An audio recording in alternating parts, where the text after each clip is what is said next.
Hello, everyone. My name is JD Calderon, and this is Indy Comics Explained. And yet again, I brought another fantastic group of independent comic book creators.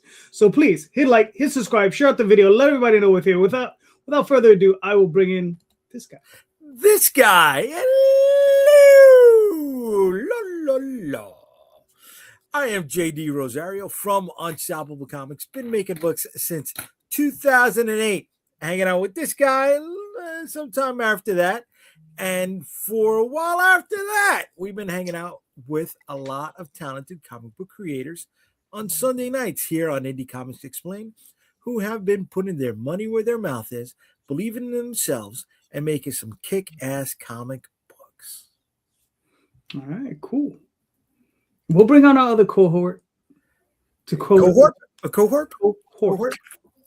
Oh, too much. It's too much energy. It's too much fucking. What do you mean, too much energy? Come on, it's the beginning of the week. It's a little bit of spunk. We're gonna go into Monday. It's gonna be happy. Come on. No, I'm gonna bring you down. I'm gonna come down so that we meet in the middle. This is too much fucking energy. Pace yourself. Did you see Calderon? Calderon got his title out in like 9 seconds this time. Yeah. Yeah, but that's him. It's too much energy. This is what I'm saying. It's too much energy. I'm the bright spot of the sun. You know what I'm saying, bro? I have to bring this down. Baby. I have to bring this down. I gotta bring it down. We don't bring it down. Bringing it down. Ain't nothing gonna hold me down. Come on, kid. Yeah.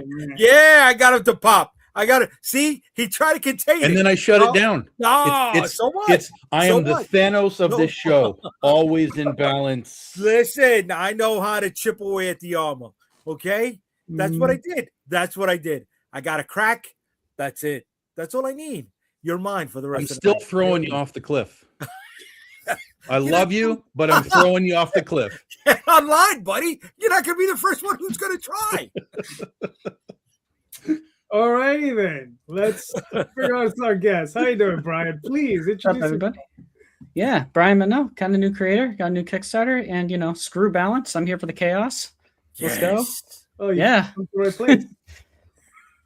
Tom, buddy, yeah. Time to get wrapped up in it. All right, very nice. All right, Onrie, please. Whoa, what's up, everybody? Onrie Kampon.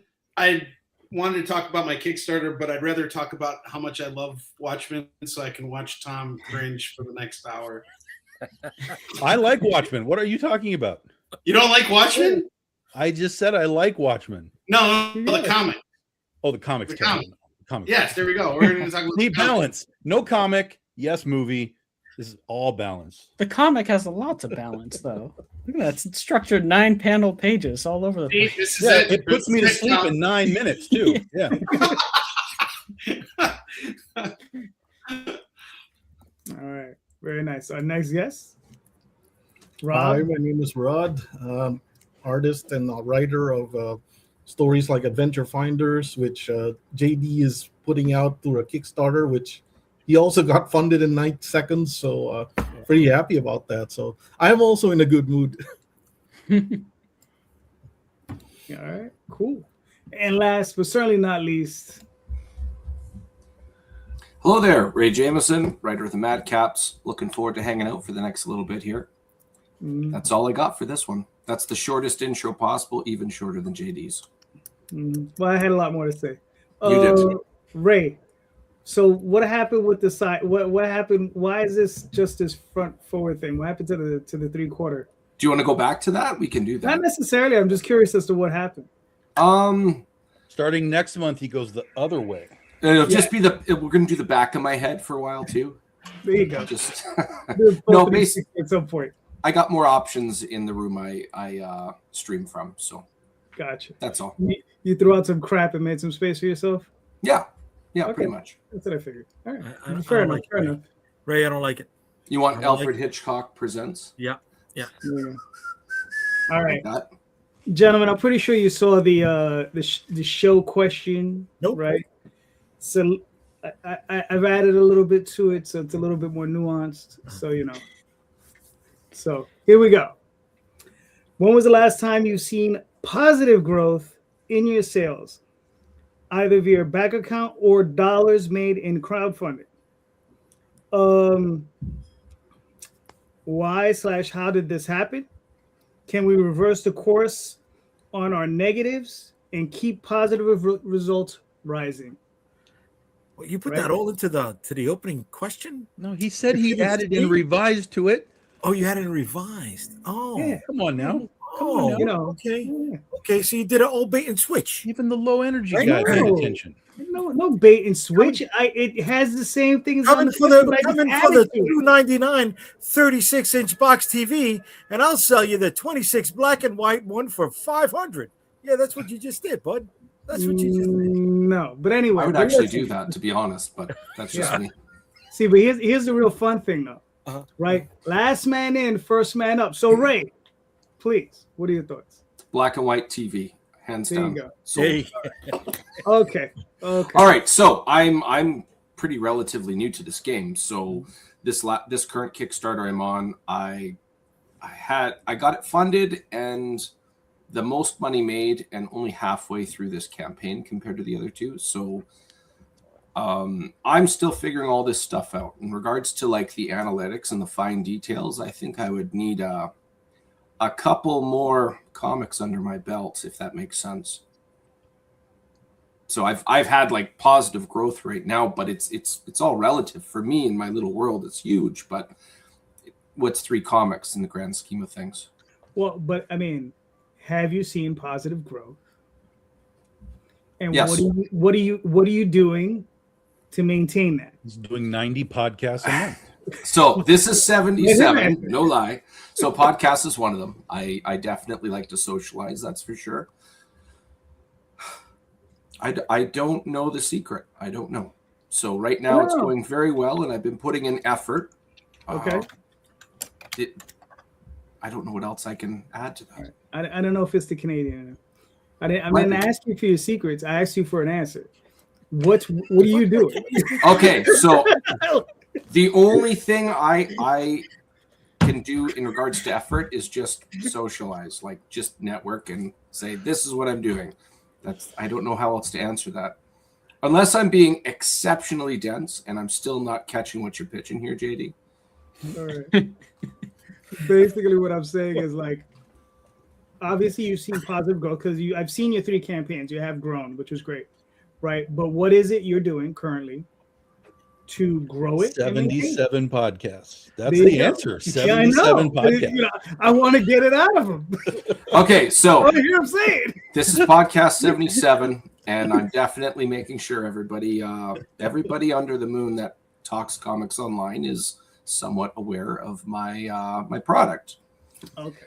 The only other thing I think which also helps is I'm not just selling one this time. I'm selling 3 and an entire mini series. Mm-hmm. So I think that's a big portion as well. Yeah. Okay. All right. Fair enough. Brian, now I know, is this your first campaign? Yeah. First one. So, well, you could just give me your thoughts on what you think of. So he's seeing growth every day. Yeah. Well, there you go.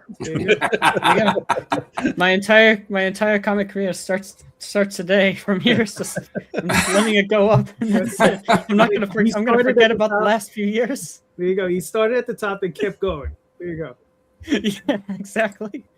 But it's going better than I felt going into it, and I've been really overwhelmed. I've been thanking the community left and right for the past week or so, because everybody I've gotten to know and talk with has helped me out up to this point and came through for me too. I started out with a meager goal just to kind of cover printing and shipping, and it's far exceeded my expectations right now. So I've really enjoyed the process in terms of kind of like getting out. I did actually kind of surprisingly like the exploring ways to promote this. I noticed, like, oh man, today I'm barely getting any backers. Like, what else can I do to kind of make myself grow? And so up to this point, what I've been doing is I've been going on these podcasts, as people have been talking about. I started Facebook ads last week. That's been going very well. Aside from all that, just kind of posting around as much as I can on social media, reaching out to other people about it, and I haven't had a day of zero. I've had 1 day of zero backers, so I'm getting constant growth so far. So something, I don't know. I'm just being persistent about it. Kickstarter also gave you, just looking at your page, Oh, yeah. Project We Love is you got that award on there. That's really awesome. Yeah, I funded in 6.5 hours, and then I got the Project We Love, and just yeah, I don't know. It's pretty cool. Good for but, you. I'm just glad the backer counts just have been going up, and I got we reached all our stretch goals. So now what I'm doing is I'm exploring new stretch goals to kind of add in to in these last 11 days, and so that's going to be kind of like my task for the next few days here. Trying to keep the growth going in a multitude of different ways as I can. All right. Also, cross promotion. I'm doing a lot of cross promotion with other creators too. Good. Excellent. All right. Cool. Mr. Onrie. Well, I want to go back to something that I remember Tom saying to me 5 years ago when I interviewed him, which was that you just got to keep hitting that launch button and being consistent and making sure that you take care of fulfillment, make sure you're there for your backers, and show consistency. Put stuff out, make sure it gets done, make sure it gets out. And so I've been doing that. So honestly, I have to say this is my 8th campaign. I don't use Kickstarter as often as most creators do. So I'm most of the time I'm doing cons, but that's where the bulk of my money's coming from. I usually use Kickstarter as like a vehicle for funding my print runs and things like that. So it's, I guess, more of a defensive strategy. But the thing that I'm noticing is that through that consistency, you're building a reputation of being somebody that people want to continuously come back to. And of course, you have ups and downs in, like the market, like times can change due to economics and stuff like that. Like some people can come in and then they'll back out because they have financial obligations that keep them from investing in your campaign. But the one thing that I've kind of learned with this is the less you stress about it, and the less you're out, like you need to be out there promoting and doing shows and doing all these things. But the less you're kind of like, hey, I'm suffering, come and help me. I'm on a sinking ship. And the more relaxed you are, and the more you support the community, and just in general show your love and enthusiasm for the industry as a whole, I think that attracts more positivity and more. It just makes your campaign look more attractive, and it makes you look more attractive too. So, and actually, I'm going to go back to something that I learned when I did JD's other show with Rob a couple weeks ago when I first launched my campaign. And one of the things that Rob Multeri said to me was, one of my strengths is getting up and people seeing me, and I'm always broadcasting. I resell comics and do things like that. So people are always seeing me, but it's hard when you're always talking to the same people saying the same thing. So that's what's great about comics is that there's so many comics and there's so many people doing comics. So I started hosting like creator hangouts as well, like what you guys are doing here, and just trying different things. When you help other people out, that's like, I think the real way that you're going to grow as a creator. It's like that rising tide raises all ships. I'm a firm believer of that. And Brian, I just backed your campaign too. So Thank you. That's how it works. We all support each other. And I've seen that you've been keeping an eye on what I've been doing and commenting and stuff. So you return the favor. I actually didn't even know you were doing a campaign until just now. So and congrats on being on the back end of it. So yeah, and I mean honestly, I'm feeling pretty good right now. I'm about like $600 away from funding, like a little over, plus or minus $600, and I still have 2 days to go. So I know I'm going to hit that goal. I hope I can hit my stretch goal for everything. I really hope I can get what higher than that. But I think sometimes, like when we have these expectations of what we hope we can get versus what we're actually capable of getting in this time, I think it's just better to just focus on consistency, focus on your backer numbers, not the dollar amount. The dollars will come later. The consistency is key. Yeah. All right, cool. Rod, what are your thoughts? Well, my personal economy. Well, to quote a famous president, it's gone up 600%. But now that's largely because of JD and Daphne there. It's all 1,000% you. Yeah.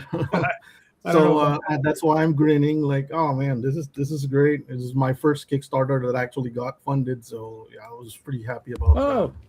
Nice. Yeah, it's awesome, dude.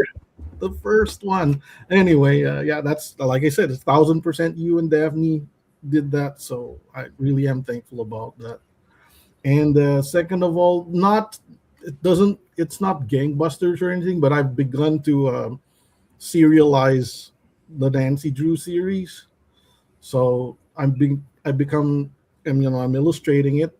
So it's now on issue number 2. And there's like a couple new subscribers every now and then. It's not a lot, but as people know, as people are fond of me saying, it's a couple of hamburgers, so I'll take it. So Nancy Drew, is that a public domain? Yeah. As soon as they announced it became public domain, I'm like, I'm on that. Nice. I read the books when I was a kid anyway, that and Nancy Drew, that and Hardy Boys. So yeah. So I'm like, I gotta do it. And the public domain only applies to the oldest books. So it's like the oldest 30 books or something like that. And somebody asked me, like, well, are you gonna translate them all? I'm like, no. This one alone might take a year, so I'm not gonna do this for the rest of my life. Wow. So yeah, I got to go back to my own IP at some point. So yeah, it's a pretty exciting time. So can't complain. All right, cool. Tom, what are your thoughts?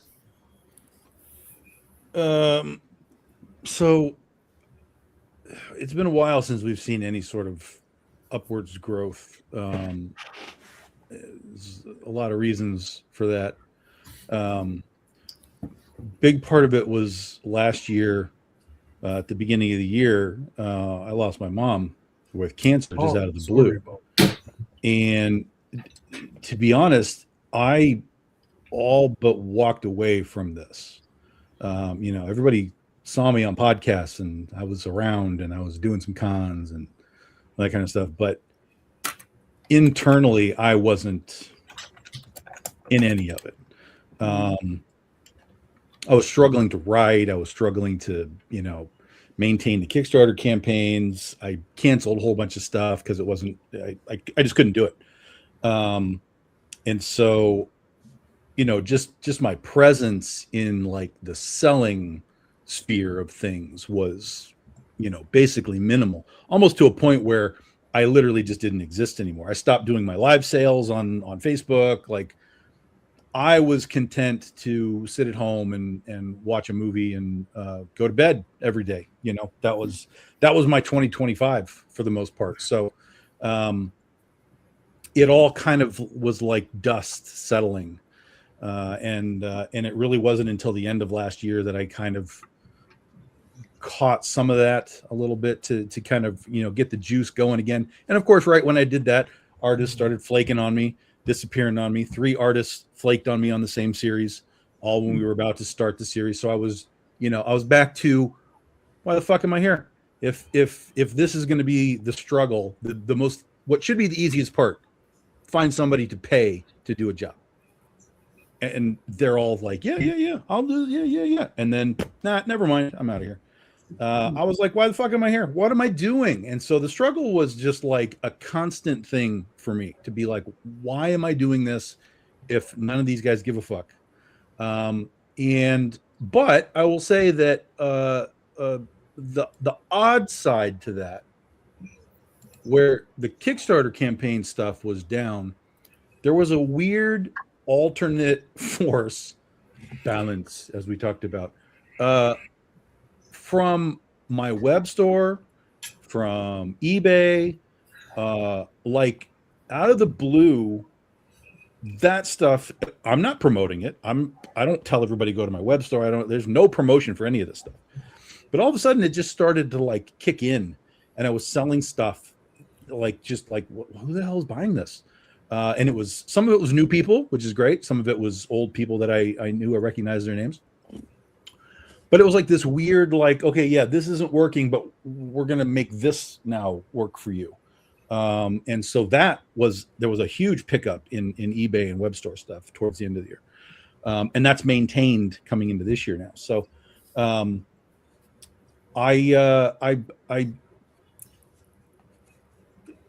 also know that over the years I've lost backers because I don't use certain artists anymore. Not because I don't want to. I just, for me, I'm from a creative standpoint and an artistic standpoint, I don't want the same thing every time. And unfortunately, though, that's the industry, right? It's like Scott Campbell drops a cover, everybody races to it, right? Ryan Otley drops a cover, everybody races to it. Some guy no one's ever heard of drops a cover, a few people go and get it. And that's kind of where we are. It's like I'm producing art that's incredible. I'm not producing art. I'm paying for the art, but the artists are doing a great job to do these pieces of art. But because they're not names that people know, there's less of a like hard drive to it. I know there's backers that will not back me for anything unless I have a particular artist. That is all they do. That's all they buy. So they're not really a fan of Big Dog Ink. They're just a supporter of that artist. So, you know, whatever, buy what you like. But that's just sort of where I am. I'm in this weird sort of quagmire of stuff where it's like I'm trying to adjust how I do Kickstarters. I'm trying to reset my mindset for like, okay, maybe I don't even want to do 3 weeks anymore. Maybe I just need to do 2 weeks. I need to adjust everything, keep everything tight, clean, efficient, get in, get out, move on. So next year, I think you're going to see a lot of different setups for what I do. And I've got all year to figure it out. So, you know, be ready for a whole new world of Big Dog Ink methodology in 2027. But for now, it's just sort of, let's get through this year. The fucking artist that flaked out on me, I got him replaced with somebody who is enthusiastic, thankfully. So he's going to be working for me for the rest of the year. I woke up today to a bucket list artist who I can't believe is doing a cover for me. He even took notes. I was like, I'm giving this guy notes. What the fuck is wrong with me? And he was like, oh yeah. I see it. Let's do that. So that's great. So there's good stuff like on the horizon, but like sometimes you just got to go through this mire of hell to you know, get yourself through the other side. And what do we do to do that? You got to keep going. Just like Onrie was saying, you just got to keep going. Just do another one. You don't got to do one every month, Calderon. But you know, you just do another one. Just keep going. Keep talking about it. That's the thing. It's like doing this show and doing Lori's show and doing Rosario's show. Like you guys kept me in that cycle of you know, at least feeling like I'm doing something last year. So I appreciate you guys having me on these shows and letting me talk to people, because this was the energy that I didn't have at all last year. So yeah. You know, Tom, I saw you a few times last year, and it's weird because, like, you know, I knew that you lost your mom and everything, and I knew that obviously has a big impact on everything. But honestly, I had no idea that, you know, you were dealing with all these internal things. Like, I see you online all the time. It's almost like you didn't skip a beat. Honestly, I didn't know all this stuff was going on, and that you were thinking about, you know, stopping completely. I'm glad you didn't, but like I didn't. From what I saw, you know, just being online, I didn't see the locomotive stopping. You know what I mean? Like you've been pretty consistent with. You weren't supposed to see anything. That was the point. Yeah. I'm Gen X. I rub some dirt on it and I keep going. Yeah. But you know, at the same time, when it all stops, when all the podcasts stop, and I'm sitting here by myself in the house in the dark, you know, that's when it really, really finds you. And that's when you got to make those decisions. Like, am I where I want to be? Am I going in the direction that I want to go? Is it time to just say, put it aside, go somewhere else? Like, there's been a lot in this tiny little brain in the last year. So Let's see how we can get through this year and into the things that are exciting me about doing stuff next year, which Mr. Ray is a part of, and then we'll see what's next. I'm glad there's Maybe I should not have my mic positive muted. direction. Yeah, I mean there's a positive direction. I'm glad there's a direction. I mean, yeah. There's definitely positive direction, and it's always what energy do you want to put into it? What energy can you put into it? What do you have left? Last year I had nothing. I was running on fumes. So, that's why I said it took me really to the end of the year before I could reboot myself and restart and be anywhere near sort of attacking this game again. But I kind of feel like I stayed on it. I hung with it, and now we're starting to get that traction again. And if we can drive that through this year into next year, we'll have a really fun next year. Yeah, I hope so. I'd like to see more from you. Yeah, and Tom, I was always going to tell you that despite everything, you still always have Laser Blast. I'm just saying. It's true. It's true. I can watch it anytime I want. I can play with my action figure. Yep. That's the real positive here. Yeah, you have the soundtrack. It doesn't have any points of articulation. It doesn't move. It's a turtle without the shell. It's that good. It doesn't need it. It's a standing. It's what they call staction figure because it doesn't. I'm an articulation guy myself. You guys. Listen, man. I mean, all I know is, all I know is that stuff works. All right. Yeah. Yeah. Wait to take my energy from the opening statement, Tom. I told you, Paul Rosario. What is this? I told you I'm going to balance out this show. It's me being a literal dickhead. That's what it is. That's being a dickhead. 3 times. I'm a 3-time dickhead. I'm so I know. I like how the main one in the middle has like the Ming mustache, and the other two are just like normal. Yeah. Is that all you, JD? It's just an assembly of JDs here. Who shared this? Who shared this? Oh yeah. What? This is JD's. This is good. Good job, JD. Yeah. Listen, me. So work on my Photoshop skills. I only use Windows Paint, so I can't relate. So there you go. I don't even know. I don't know where to go right now because I was on a high at the beginning of the show. Tom sucked the wind out of me, and then JD actually puts me up as a three-headed dickhead. Thanks, bud. Thanks. I'm a beast. It's not even a kraken. At least give me 7 heads. You know what I mean? You short That's change what me, Jay kid. said. Oh yeah. You gotta assemble your other dickheads again sometime. You know what I'm saying? I gotta come up make with a the round call, 2, bro. I gotta make the call. I'll call them on Friday. If they show up on Friday night, they're my extra dickheads. There you go. Have a dickhead night. Yeah, there you go. Night out of dickhead. My face hurts whenever I come on this show. That's just because it's cracking from all the cold in Canada. Yeah. You know what? We're above freezing now. Wow. Very nice. Hey. Awesome. That's possible. Almost all of the snow is melted. It's amazing. Way to go. It's Nice. only May. Anyway, Jay, what are your thoughts on the question?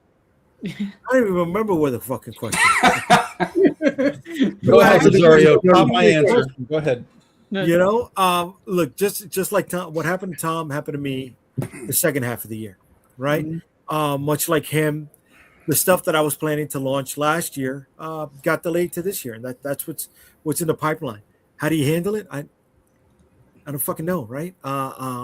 Somebody told me action absorbs anxiety, right? So it's always be moving, always just like fucking Dory, just keep swimming, right? Yeah. And eventually you'll right the ship. Were things down last year? Yeah. Can I give an accurate statement of my numbers? No, because I had a monumental shift happen in my life. So there was a lot of inactivity on my part because of that, So I don't know. How do you correct it? Keep moving. Keep fucking moving, right? Keep track of things. If a book fails, right? Okay, don't do another one on it, right? Like if it really fucking fails, right? Like if you make $2 on a 3-week campaign, just don't do it again. Has that ever actually happened though? I don't know, dude. I see some there's plenty of campaigns that make $5 from their friends, but they're not real campaigns either. Yeah, they're right. You know what I mean? Anybody that AI puts any sort of effort into what they're doing, you may not fund it like that first time, but if you are showing people that you're legitimately making something, like there's campaigns that don't even have any art showing like whatsoever. Right. Like no one's going to fund that crap. Right.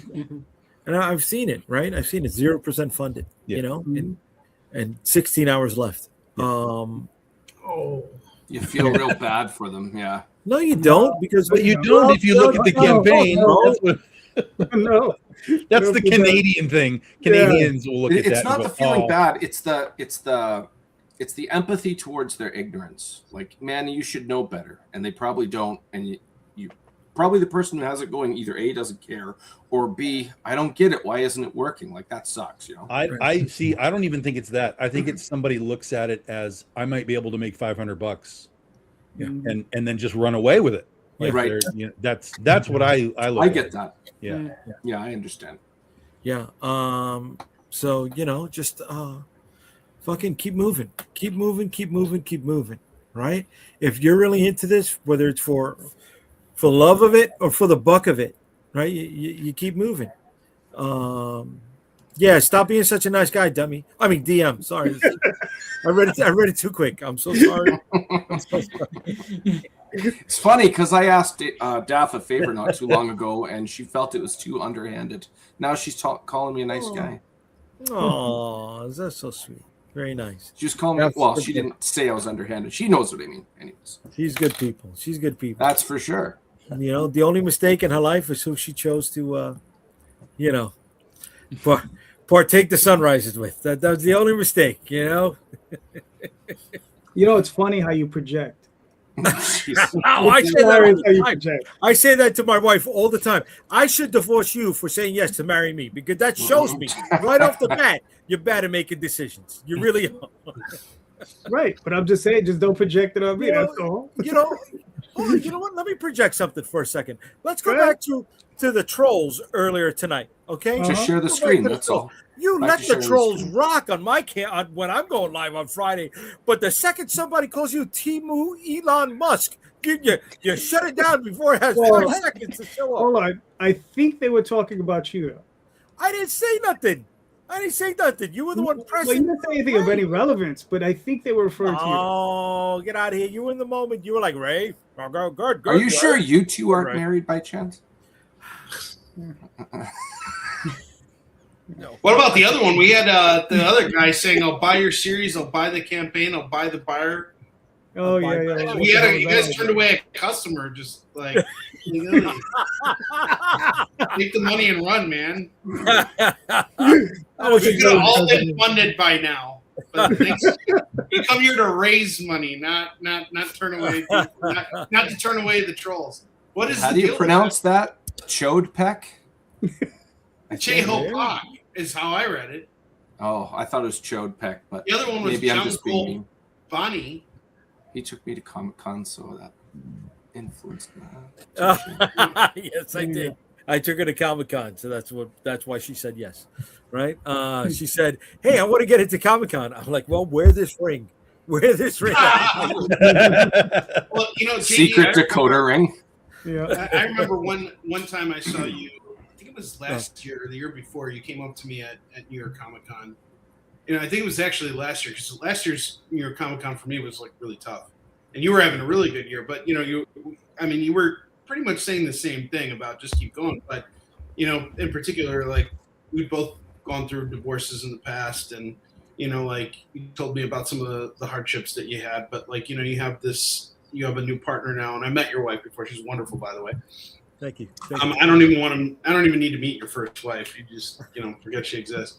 But I could see the energy and the positive effect it has on you when you surround yourself with the right people. Thank you, brother. You really kind of remind me of like a Timu Elon Musk. I like Elon Musk. Musk. I'll go with Ellen. I'll take that one. Wow. I just read it as I saw it. Elon Musk. I didn't think Elon. Shouldn't there be an extra E or an I in between the E and the L? If it's Elon. It should be E-Lon. Yes, there you go. Exactly. Then I would read it. E-Lawn. Elon. He's Kryptonian, is what you say. Yeah. He must be. But anyway, to get back to the question. So Jay, you're good? I'm honestly, did I touch on it? I'm not even trying just to barely. joke. Just barely. What was the question? I was not joking when I asked. What was it? So the question is basically have you seen your numbers go up? Right. And last year, no, but because I had a reason. Go ahead. Right. You had issues. Right. Have you seen your numbers go up? If you haven't, how do we stymie that? Right. And if you have seen your numbers go up, which you have, that's the other half of the question. But yeah, what are you doing to stymie that? What are you facilitating this year to make sure you move forward? So all right, so it's definitely keep moving, right? Which is make more books, because you don't want your core group of community members, because they're not really customers, right? They're the people who keep coming back, stuff like that. But they're also engaged and they're spreading the word for you. So they're part of your community. You want to make sure that they have new material to lop onto, because if you're not putting any new stuff out there, it becomes stagnant and the sales aren't coming in, right? That's part of it. All right, that's cool. For myself, it's it depends, right? For Oswald, my sales are all over the place. They go up, they go down, but also it depends on like if it's new material or if it's like a trade. Trades tend to be do a little bit lower, but the newer material tends to do a little bit more. So it just depends where that's at. The only growth I've seen is from Dreamweavers and Magi's Grace. Those tend to go campaign after campaign, 5-10%. It's not big jumps, but they're making these small jumps. Tits. Yes. Tits. Yeah. Most certainly. Yes. Yeah. Yes. I keep trying to improve on that formula. How do you fix your book not selling? Put some tits on it. We get some tits. Yes. Yeah. It helps. It helps immensely. But yeah, I think. And then listen, it's a lot of the stuff that I tell a lot of people to do that I never do, which is promote, and promote. Right? Go on other shows, which I never do, which I haven't done in a long time. I have to start doing it again, but it's scheduling, because I work a 9 to 5, and I tend to work a little bit later, so I'm just not around. I'm at work, doing that sort of stuff, so I can't really get on a lot of these other shows, but. I don't know. I'm gonna have to start trying. But I mean, and to be honest with you, it's really, really. You got to really think about the business that we're in, right? It's really wretched, right? And what do we have? We have the wretched. So, do you want me to play this video? A second. Yeah, it'll do a better job than me in terms of explaining it too.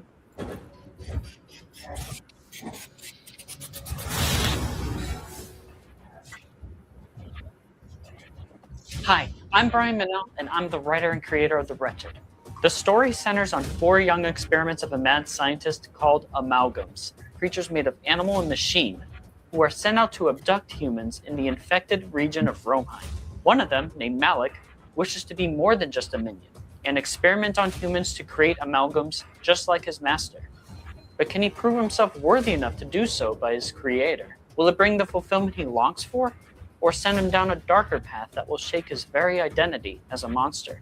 And is Malik the only one struggling with an anxiety or fear buried within? The Wretched is a series with an overarching plot that puts Malik and his cruel companions to the forefront as they struggle with difficult thoughts and personal anxieties that conflict against their brutal amalgam natures, forcing them down a path to either remain as the monsters they are and perish, or accept the changes within them to grow and become the thing that they hate most, being human. This campaign will feature 4 wraparound covers, along with multiple add-ons such as bookmarks, stickers, and a moody print. So be sure to check them all out below. Thank you for taking the time, and I hope you'll like what we have for you here.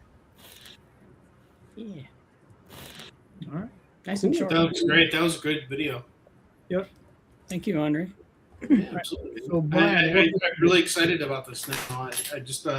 I actually picked up the PDF of the first book.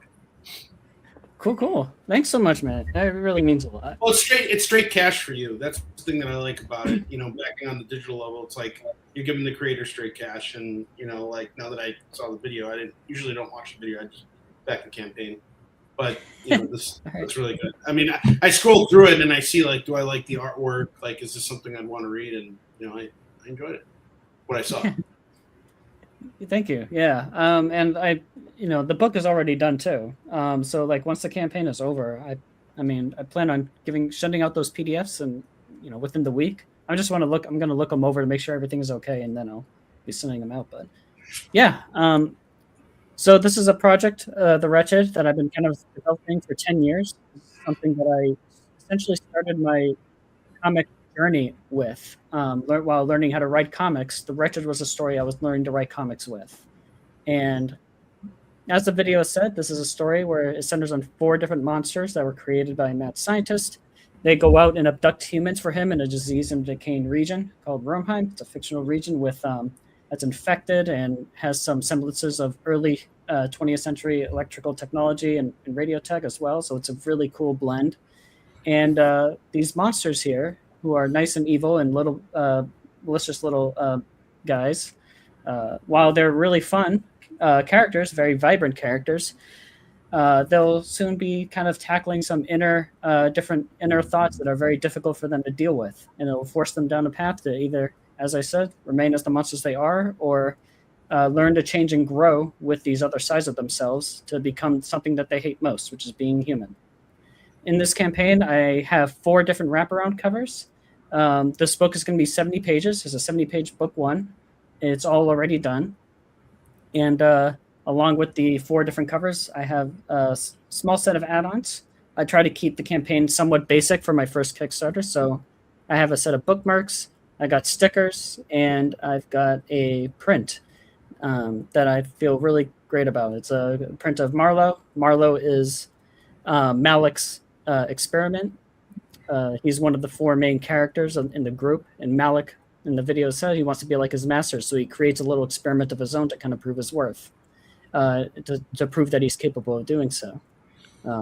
So yeah, the story will feature Malik, him, Arnett, the owl guy, who loves sneak attacks, and Dante, who's the dog-looking guy who also hates dogs, and Maverick, who's the monkey-looking guy. He's the primate dude who's like super chaotic, loves hurting, loves killing, loves bullying. He's a very fun character. And here, JD is just going over it now, but I'll also have the deluxe edition available. That's going to come out up to about 100 pages, where I'll have at least 13 pages of concept artwork with descriptions and lore of the characters and the environment, and a good amount of work in progress pages, about 15 of them out of the 70 pages of the book. So yeah, it's just a big, huge passion project of mine, something that means a lot to me, near and dear to my heart, that I've poured a lot of my own kind of fears and anxieties into. And so, yeah, I feel like I put together an awesome team, and I'm really excited for people to kind of check this out. I've already had it reviewed on Comic Book Yeti, so if anyone wanted to go to comicbookyeti.com, there's a review up for it. The reviewer really enjoyed what he read. So far I've gotten some good thoughts, good opinions on this. So yeah, I hope people will join. I plan to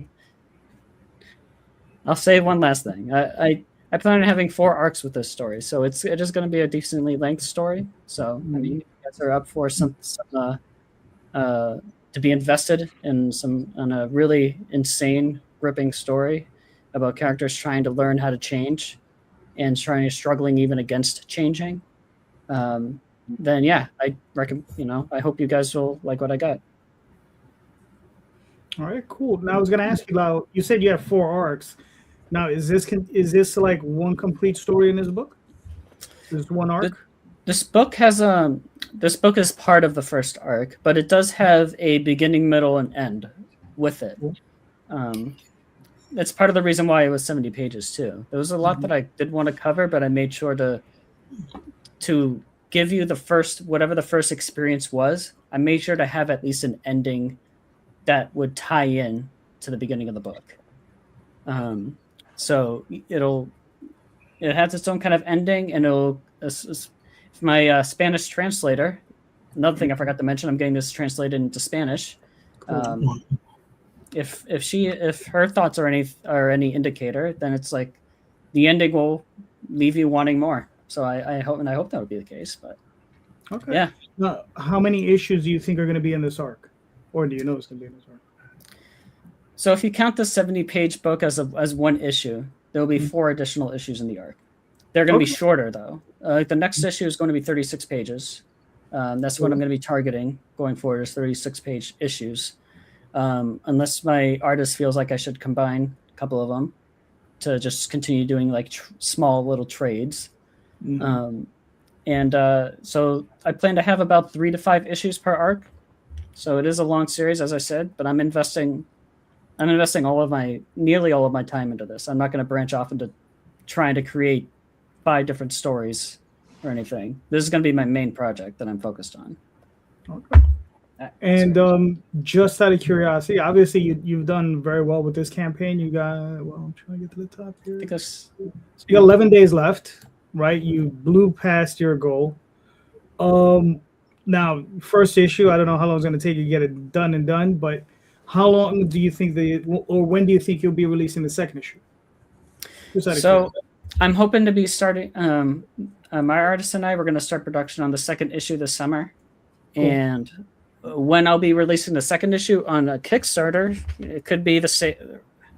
It could be the same time next year, maybe a little bit earlier. It just depends on how things go. This one took a while as it had, because there was a lot of different circumstances that ended up delaying production. But I don't expect the same to kind of happen. But at the least, I plan on getting at least one part of this story out a year, at least. And, if I can do more, then I would love that. I don't want to spend 10 to 15 plus years on this one story. If I can get more done in a year, I'm gonna do everything I can to do that. All right, sounds good, brother. Well, you're well on your way. Sounds very nice. So everyone, awesome book. 7 back at 11 days, which is important. So you got a lot of time left. So everyone, go pick up a book. Very nice. Yeah. Thank you. Don't mind me. I'm laughing because I saw that other picture up on my other screen. And Brian, so this is your first campaign. I don't know if you know this yet, but make sure when you send out your surveys, you ask them if they want to be part of your newsletter, bud. Oh, thank you. Yeah, and I have. I actually started my backers. I started writing on my backer surveys a couple days ago. That was one of the questions I put in there. Because a newsletter is going to be a hell of a lot more cost effective than a Facebook ad would be. Okay. Yeah.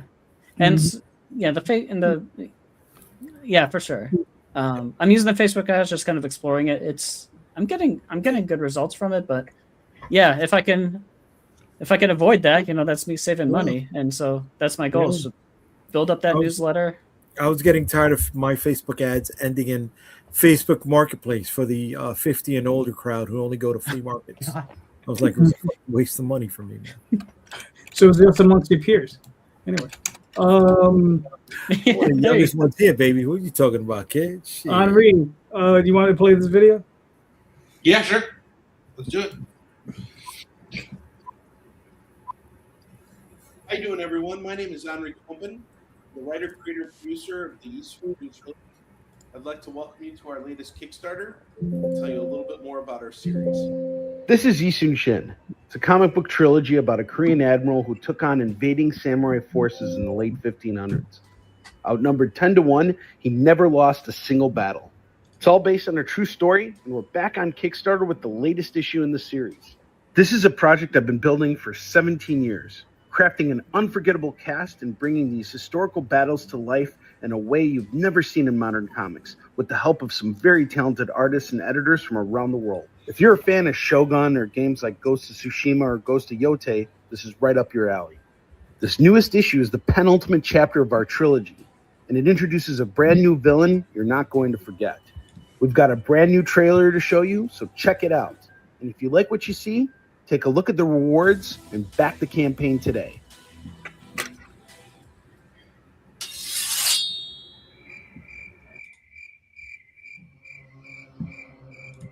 Peel off the napkin, O my enemy.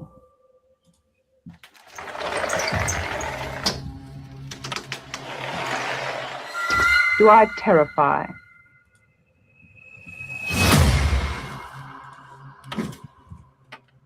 Can you deny the nose, the eye pierce? The sour breath will vanish in a day.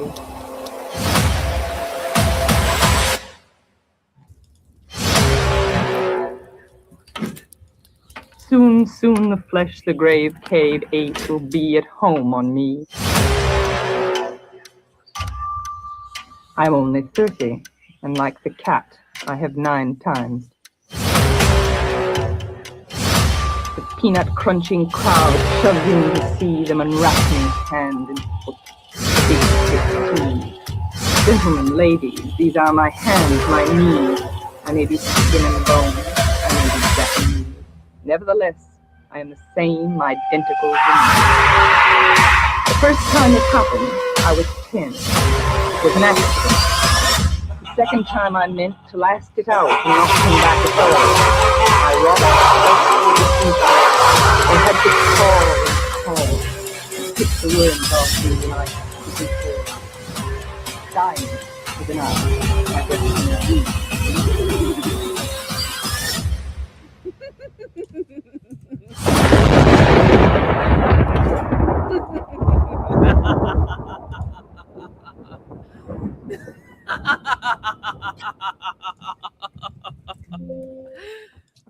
Damn, I love that art. Nice. Oh, thank you. I appreciate that, man. Thank you very much. Yeah, I recorded my ex-wife laughing, so that's what that was at the end. So many lines there to use. That's a nice evil laugh there. There you go. Wow.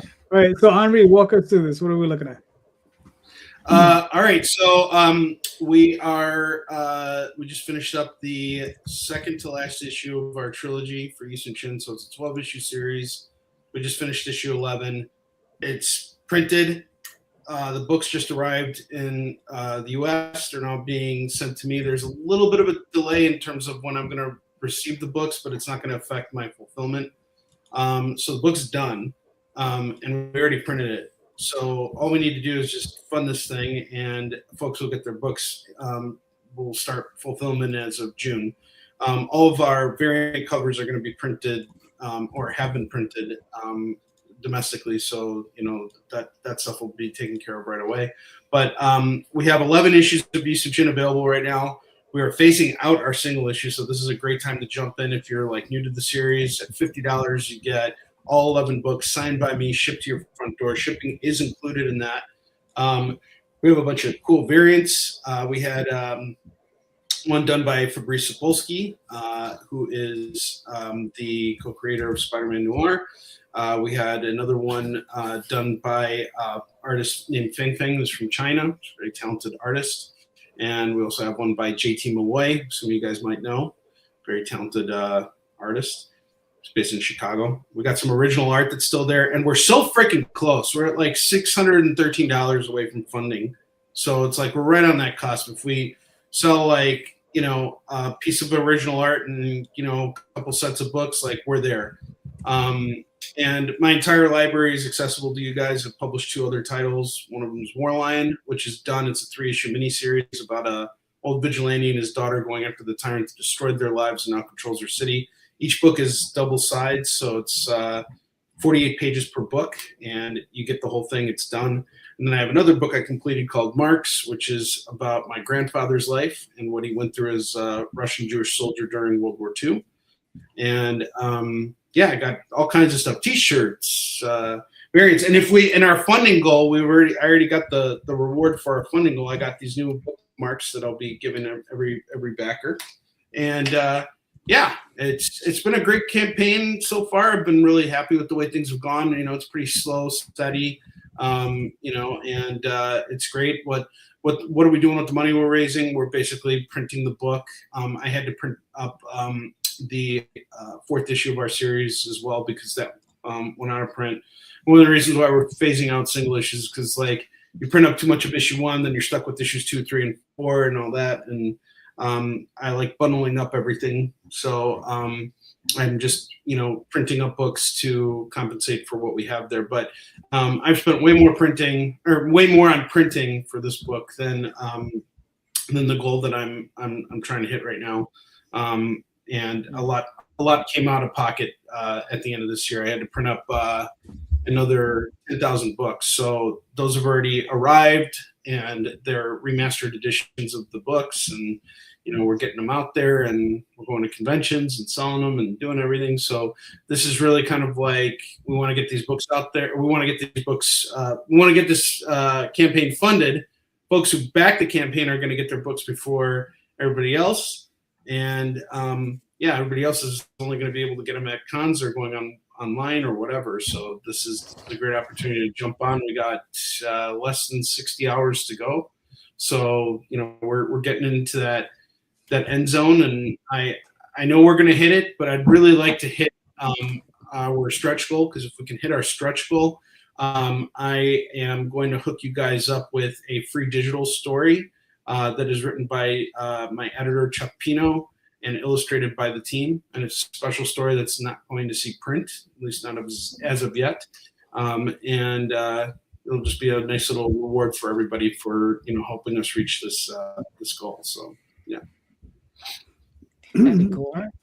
Cool. Now, does this bring the story to conclusion, or you still have more? No, we have one more issue after this. We're actually producing it right now. So backing this campaign, you're also helping with the production of the final issue. Any extra money I have is going towards the artwork for the final book. We're about, I want to say, a quarter of the way done, script-wise, and art-wise, we're getting close to that quarter point too. So the last issue will definitely be out next year. It's just a matter of when.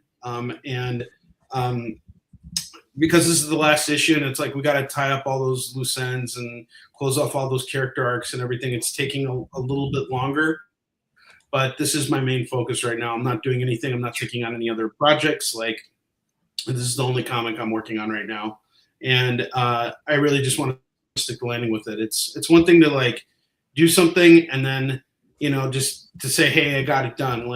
This to me is not just another issue of Batman. This is something that I've really put everything into, all my resources, all of my time, all everything. And I'm also going to be the guy who's going to be standing in front of my booth pitching this until my face turns blue. So I want to make sure that it turns out the way that I want it to. And I also owe it to my my co-writer and editor on the series, David Anthony Kraft, who former Marvel bullpen guy who passed away in 2021 from COVID. And I just want to make sure that I do this, the end justice and, honor him and all that stuff. So, that's really important. And, the thing about this series too, this is our 8th campaign. We've always funded, we've always taken care of fulfillment. I will be back next year with the final issue. We're going to hit that launch button. We're going to come back again. And our goal is to just, keep going, I'd love to see more happening, in terms of more people backing and all that stuff, but I get it. Times are tough and everything, but every dollar counts, every backer counts. And for everybody who, makes a pledge, even if you're at that dollar level, you still have access to that, that stretch goal if we can hit it.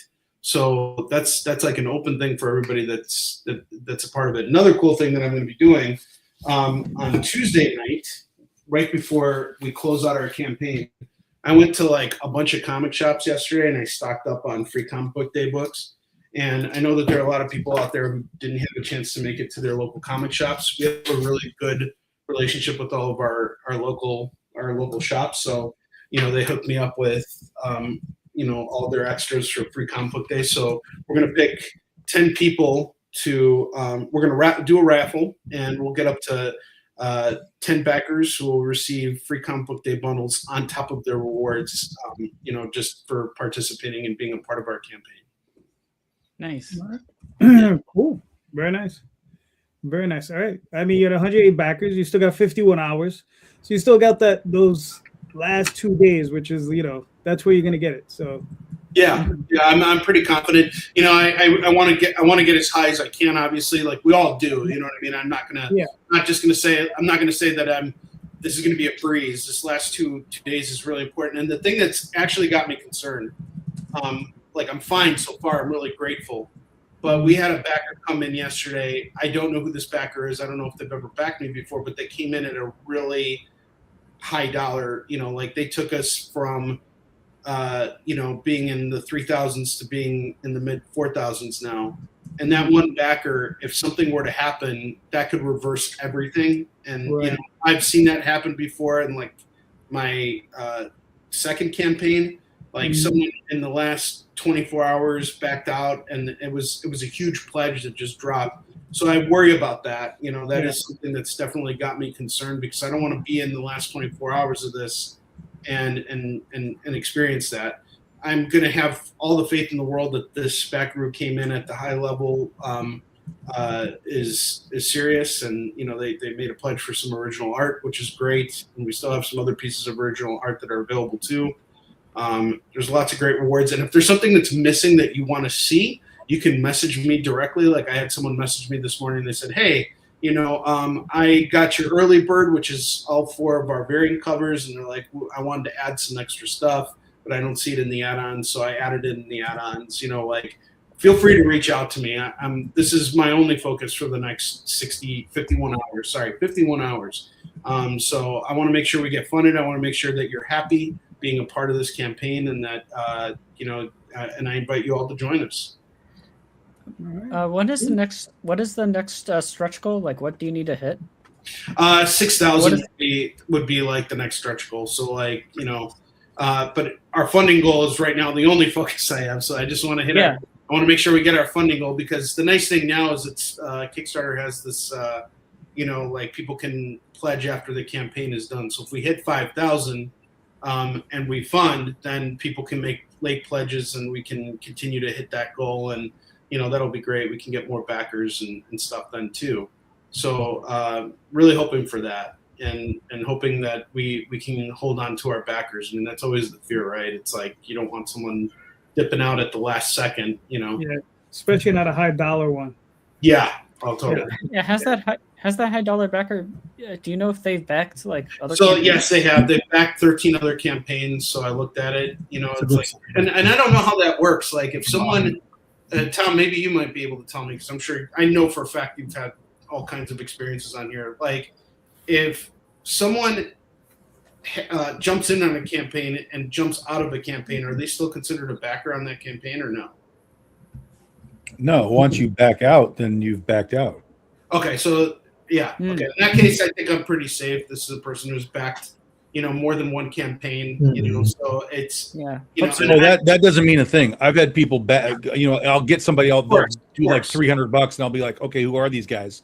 And it'll show me, we backed 100 things, and then they still jump out. So I don't want to be the doom bearer, but it really doesn't matter what you see in their thing. Exactly. Was that about tap balance there, Tom? That's correct. No, but that's the thing I appreciate about Tom, is that originally, I wanted to set the goal at 6,000. I had a chat with Tom 24 hours before I launched, and I set the goal to 5,000.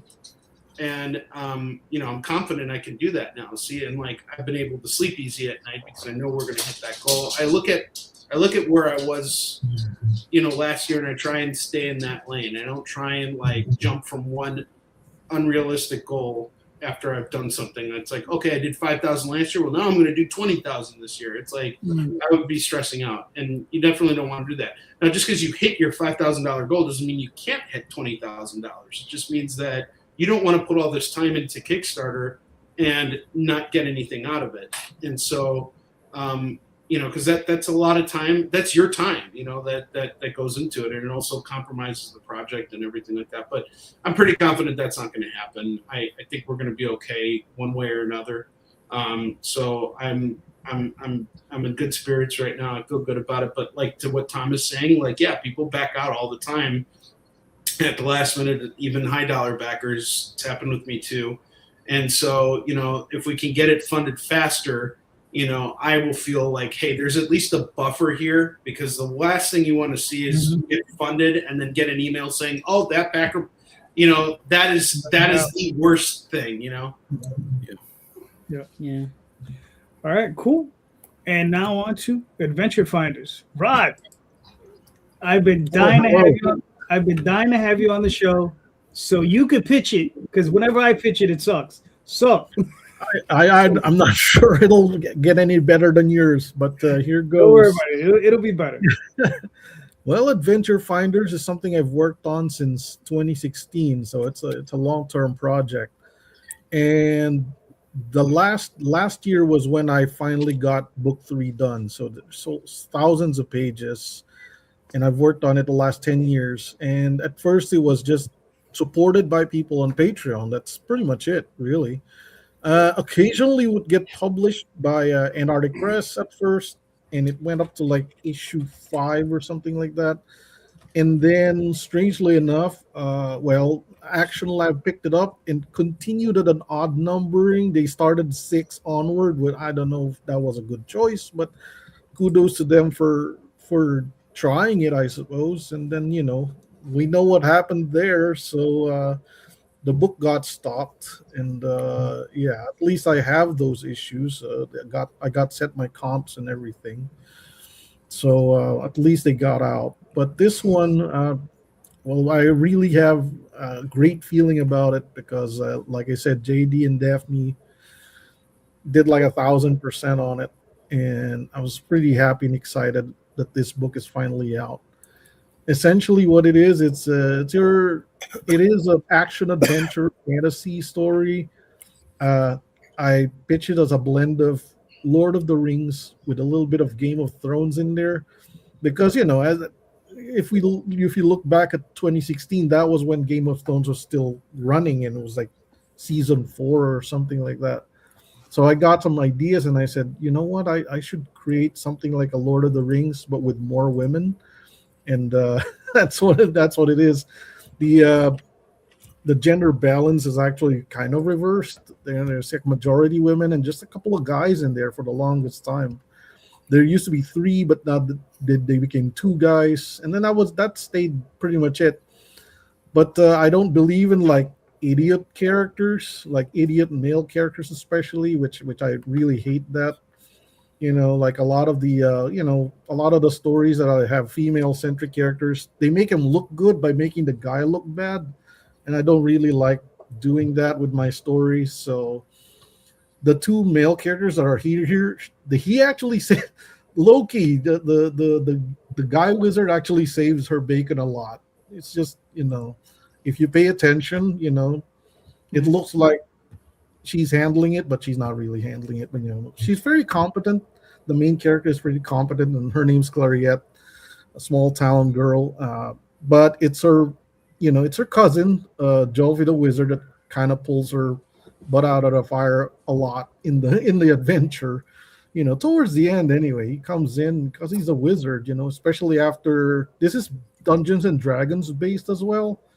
So these characters do have stats that I keep track of in my, you know, just for the gaming tier in my Patreon.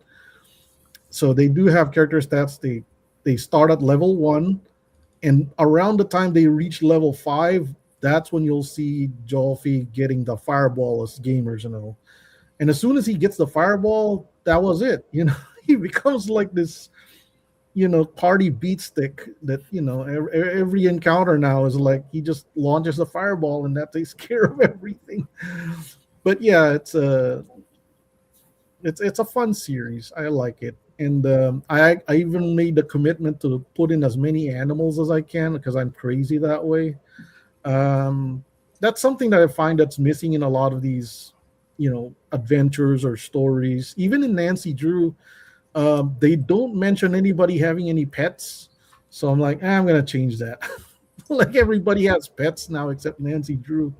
And in the Nancy Drew story, people just have pets. That's all it is, So even here in Adventure Finders, a lot of people have pet animals because it's a human thing to do.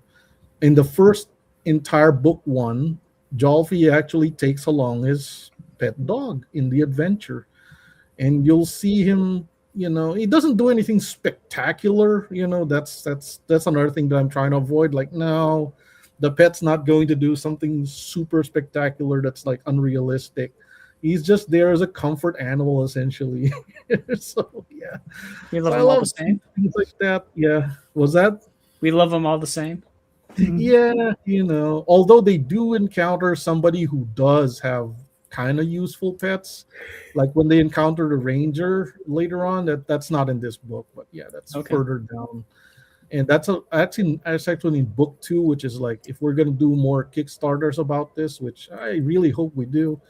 We're gonna encounter the one that actually teaches Clariette all her moves, sort of like Freeran has a mentor, kind of thing.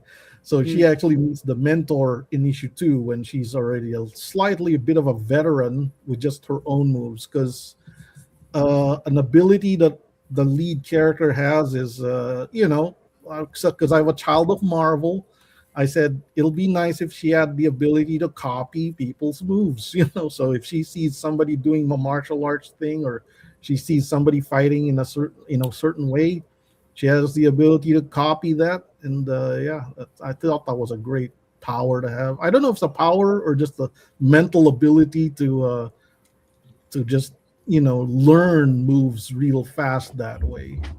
Yeah. So yeah. Anyway, it's a fun series. I got a lot of representation in there without being too in your face about it. So, but you will notice it's there. I just don't like advertising too much about it. And here's a bonus, right? In a world where like every girl out there is like somebody of color, I'm like, I'm going to choose somebody who's blonde and white, just to screw with the current, current trends. It's like, no, she's not going to be a Latina. She's just going to be a blonde white girl. A big change from all the other characters that are out there. I'm hoping. But if I fuck the trend that way, Right. So, one of the things I noticed about the pages, they're really dense. So how long did they take you to do each? Like were you spending a day each on each page, or is it a couple days?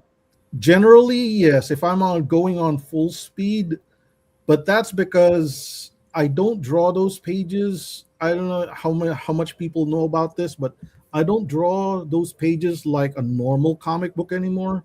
Mm-hmm. So a lot of those are like I draw them in a single people, but I know how the sequence goes.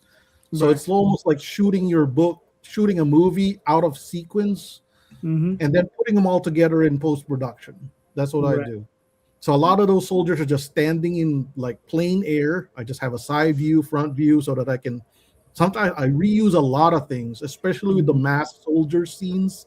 I'm not going to draw all the soldiers, so I'm going to draw 5 guys in full armor. They're standing around in various poses, but anyway, there's a lot of crowd duplication in there. That's all Photoshop. Even the fire, I have fire files. I just drop in, like you can see the dragon there with the fire bits. That's all fire files that I just drop in.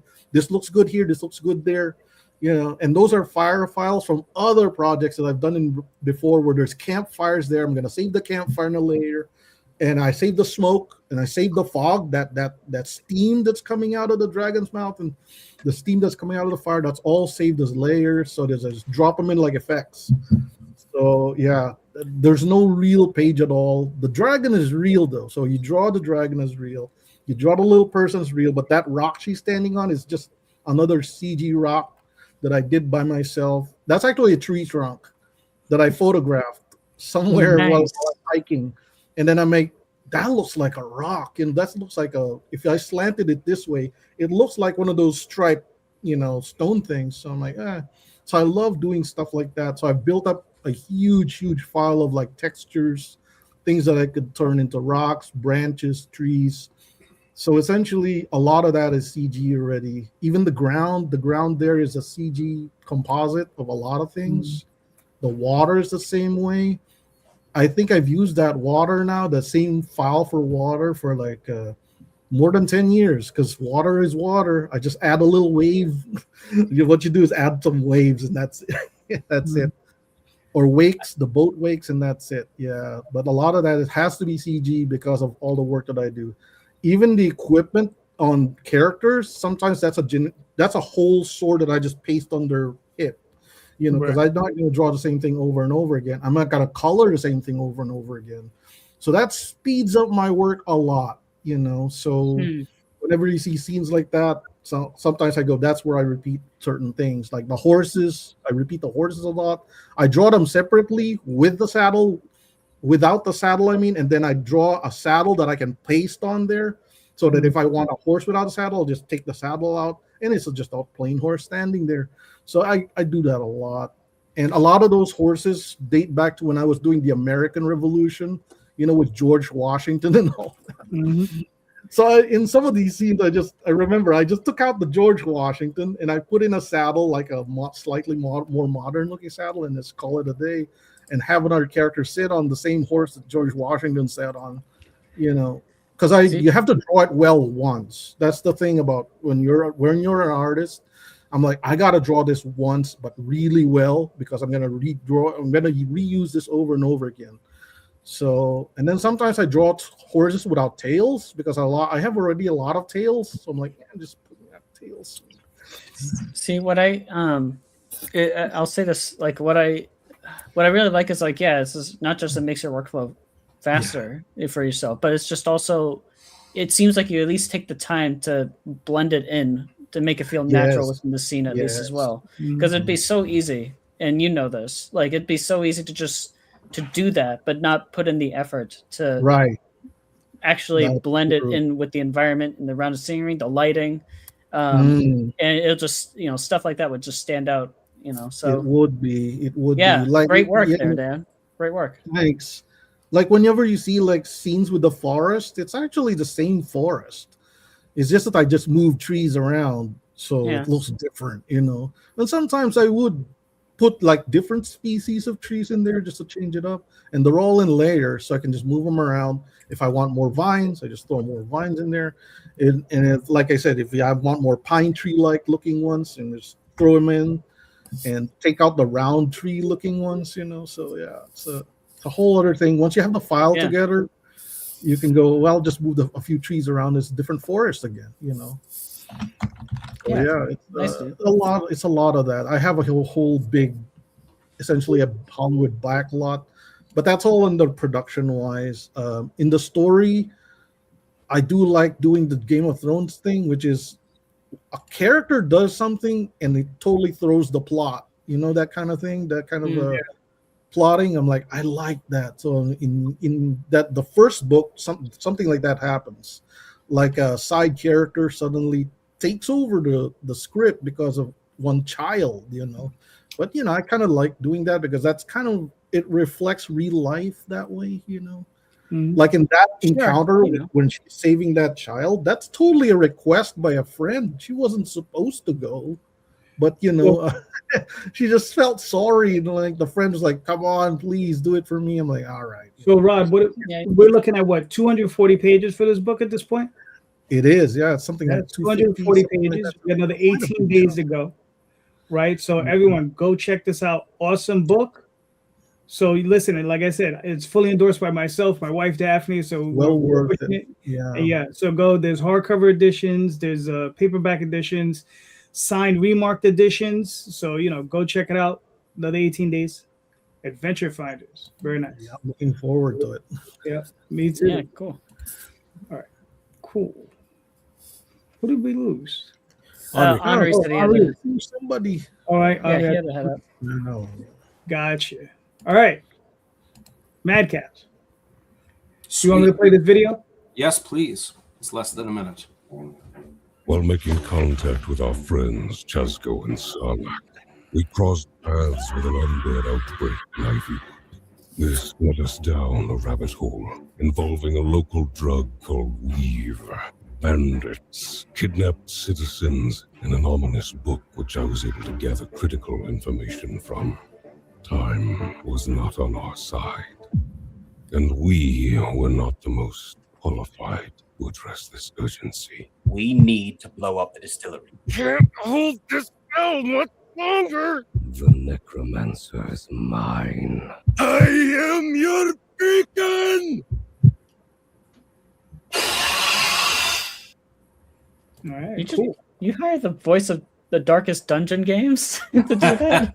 Well, shout out to Cabo Foster.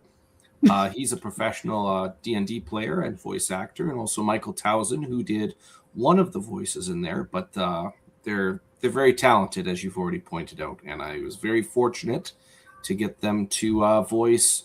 All of them have done a voice, and I think in every trailer in every issue so far. So that's really cool. Nice. So this is it. This is the entire series, all wrapped up in one bundle, all 3 issues. This is all about 4 friends who are stuck in one night trying to solve an issue, and they find out the hard way that they've bitten off more than they can chew. Going into issue 3, it's revealed to all 4 friends that there's going to be a curse put on their hometown by sunrise, and this all boils down to these exhausted individuals and seeing if they can survive the night and pull off a win. There is not just visual differences amongst all 4 main characters, but there's also like their personalities are very different, but you get to see how they rub each other the wrong way, how they synergize, just as you would see with a regular circle of friends. These 4 individuals, I think every human being can relate to one of the 4. Ironically, none of them are human. Madcap is basically defined as like eccentric. That's kind of an oversimplification.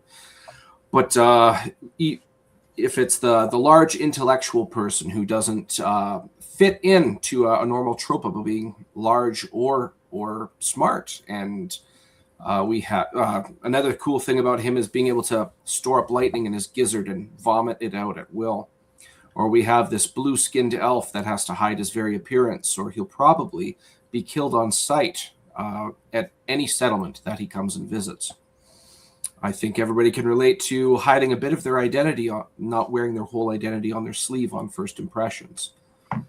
We have a full-blooded dwarf who moved into a human city to help out those less fortunate than himself. He's kind of like an axe-wielding wild man of a holy wild man of the woods, but a dwarf, of course.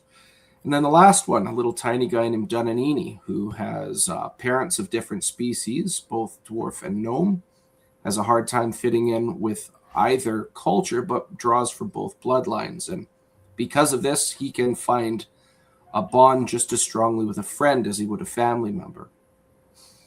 All of this together, we've got, I forget how many days at the top there, how many days we got left. We're done on the 16th, so 13 days to go. We've got a lot of it's at 12 now. We've got a lot of really cool add-ons. We've got 5th edition D&D character sheets. The characters kind of adapted over accordingly.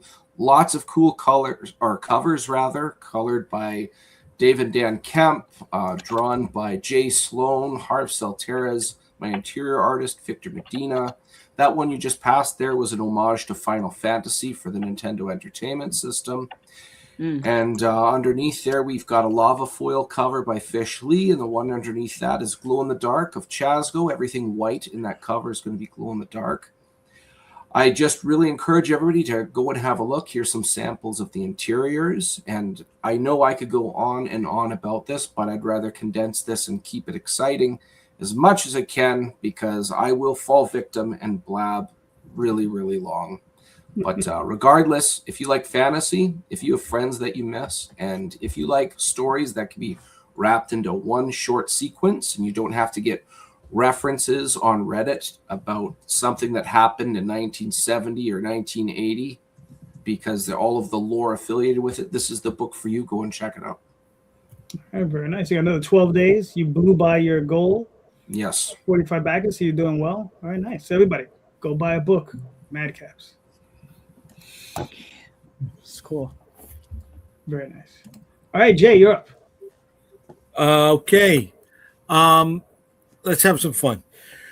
If you could turn any intellectual property, whether it was a movie into a comic book into a movie, right? Wish fulfillment time, what would it be? All right, cool. Rod, you're up. Oh, no. Excuse me, Rod. Wait. Rod, hold on. Yeah, go ahead. Oh, Brian is me? actually... Okay. Rod. My dream has always been... What's that? Let him go. Let him go. No, go for it. Answer the question. Okay. All right. So my dream has always been to do my own version of... I don't want to do She-Hulk. I just want to do the child of She-Hulk, you know. Okay. I think the child of She-Hulk with the child of Medusa, because I love the long hair. I'm like, I don't want to... you've seen a lot of the anime do the long hair really right, like, you know, she's like a spider queen with the hair extending everywhere, and she spots the enemies coming because they step on the hair. You know, I love stuff like that, so I want to do something like that with those characters, you know, to the point where I kind of like, I really want to invent my own characters with just the long hair and another child with like super strength. I mean, everybody can do that. You know, maybe I should pair them up with Supermodel Girl or something. So that's a character I already have. So it's my foray into superhero life there. I said, yeah, I should have Supermodel Girl. I drew it specifically just to keep the name. I'm like, nah, so it's now mine, you know. So yeah, I just inserted the word model in between super and girl. So I'm like, of course she's super strong and everything. And she's a model, and she's lived for like 1,000 years or something like that. So okay, she considers herself retired, and now she's like fascinated with like gaming and all that. That's why she seems to be the laziest superhero in existence because of that. Like, she doesn't do anything except play MMOs now, you know. And the current superheroes are like, why are you the laziest superhero in existence, you know? So maybe I could pair her up with those, you know. So it's like, yeah, that'll be my dream, you know, so okay, to do those characters. Okay, cool. All right, cool. All right, let's go in reverse. So we're gonna go Brian. What are your thoughts? All right. Well, I'm thinking hard, and I have ideas, but it's nothing. If my true answer is like nothing. Do you need a minute? I can go in. Go for it. I'll need. I may need more than a minute, but I understand. I've got two. I would love to see Quantum and Woody made as a movie. I think that would rival Deadpool, in my opinion. I think the comedy level of that, I think, would be very enjoyable. Well, the comedy level of Deadpool is 0, so a low bar. Wow. I spec in your linge. I understand. Okay. I don't know why people love Deadpool that much. I really... I dig him. I'm okay. I mean, this is a couple of the movies I've seen. I think with proper timing and holding back, I think it would be funnier. I understand the point being made on that, though. Yes. The other one is I would be very interested in seeing a comic book of Kung Pao Enter the Fist from 2002. Okay. I think that I just really enjoy the slapstick of that film, but I think in comic book it's not isolated to pre-existing film as the movie was. I mean, don't get me wrong, it was, for what it was worth, I very much enjoyed it, but I'd be interested to see that as a comic book. I like it. Okay. All right, cool. All right, So Brian. it can be like anything into a comic. It's not just movies, TV shows into a comic. If it's Whatever anything you want, dude. I'll do whatever it is in right now, you got to take it to another format, another medium. Yeah. Okay. Well, so at the moment, I can think of a game called Oxenfree being made into a comic, and the reason why I say that Oxenfree is it's a gorgeous looking game, like an amazing kind of like art style to it, and it's a kind of game where like a bunch of kids go to an island and they accidentally unlock essentially a portal to a different alternate world where ghosts kind of these ghosts from the past kind of enter into their world. And I'm doing a terrible job of explaining it, but it's like time gets messed up on the island and such. There's like a bunch of different like time distortions and things like that. These entities from that other plane just feel almost otherworldly. It just not otherworldly, but just feel like beyond our kind of like scope of what a being can be. It's hard to explain, and I just think it'd be really, really cool if you see how that game kind of looks. I just think I can imagine like an artist really playing with that so well. And also, yeah, the dialogue in there is fantastic. It's a great set of characters, very emotional kind of storytelling in there too. Yeah, so that's what I can kind of think about right at this moment. Okay. I'm sorry, what was it again? A card game? It's a video game. It's a video game. Okay. Yeah. If we're opening up to video games, I have one more. Metal Gear Solid for the PlayStation. Okay. That would be hard. That would be awesome. Yes, it would. That would be amazing. Okay. Yeah. You guys have seen video game adaptations, right? You know they're all shit. Not into. You are correct. Like they're 90% shit. And movies too. Well, comics used to be that way as well. They eventually figured it out. We just got to keep pushing. That's true. Like That's true. I mean, you got to keep doing it and eventually Yeah. find something that clicks. Which, in fairness, Sonic has clicked. They've done that right. I mean, that's been popular, obviously. So maybe they're on the right path now. Maybe. You know, and I love my video games, but yeah, I'm kind of more pessimistic about it. Yeah, but they seem to translate well into animated movies or animated series. Yeah, The animated movie was pretty good. The Darkstalkers cartoon, I dug. Arcane was a huge hit. Arcane, that's right. 2 seasons out of that. Yeah. I mean, there's ways that you can translate them, but it's a tough thing, you know. And if you try translating any video game into a hour to 2 hour kind of like format, I feel bad for anybody trying to do that. Gotcha. Okay, it's pretty tough, but yeah, I got to think about it. What would you jump on, bud?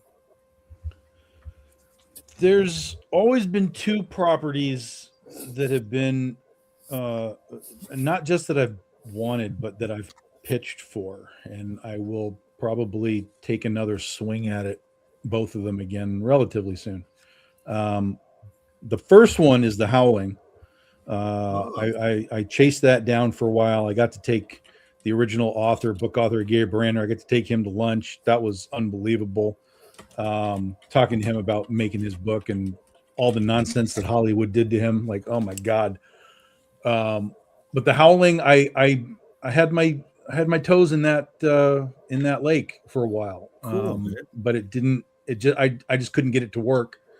It ended up being a comic later by a Pointless company that made a pointless comic book. Pointless comic book. The best thing about that entire thing is they got a Bill Sienkiewicz cover, which is really nice. Really nice. I gotta look that up now. But the book itself is just like, what are we doing? Tom hates them and their crappy comic for jerks. That's correct. That's correct. Yeah, it was just a wasted opportunity, like just a totally wasted opportunity. So I want that. And then the other one that I won't say I was close to having it, but I was, except another company got there first, and then totally screwed the pooch, is Land of the Lost, the old Croft TV show. I mean, what a just crazy amount of lore that went into those really just the first 2 seasons, much less the insanity of the 3rd season with like freaking aliens and Medusa roaming around the garden. Like, holy shit, we're jumping sharks every week. But the first 2 seasons, it was written, a lot of it by David Gerrold, who wrote Star Trek. Walter Koenig wrote a lot of those episodes. Oh, really? Yeah. It has really big. DC Fontana was writing those episodes. So there's a lot of lore into that series and done by a lot of really high profile writers. So there's a lot going on that could easily be tapped into. I sat down one time, watched all 3 seasons, wrote a Excel spreadsheet of every possible detail of everything that was ever mentioned in the series. So, I actually had conversations with Croft about this. I produced pages for them to say, this is what it would look like. This is how we would do it. And they were like, this is amazing. And then as it turns out, they were already in talks with another company, a company that doesn't even exist anymore, a company that fucked them over. And I won't go into that any more than that. But because of that, they basically were like, well, never mind. We're not interested in doing this anymore because the company just hosed the whole situation. Sid and Marty have now passed over the past couple of years. So I don't know who's in charge of the company anymore. I talk with Will and Holly at cons.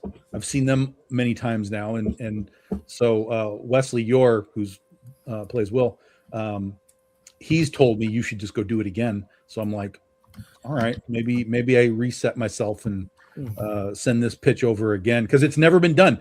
It has never been turned into a comic book of any kind.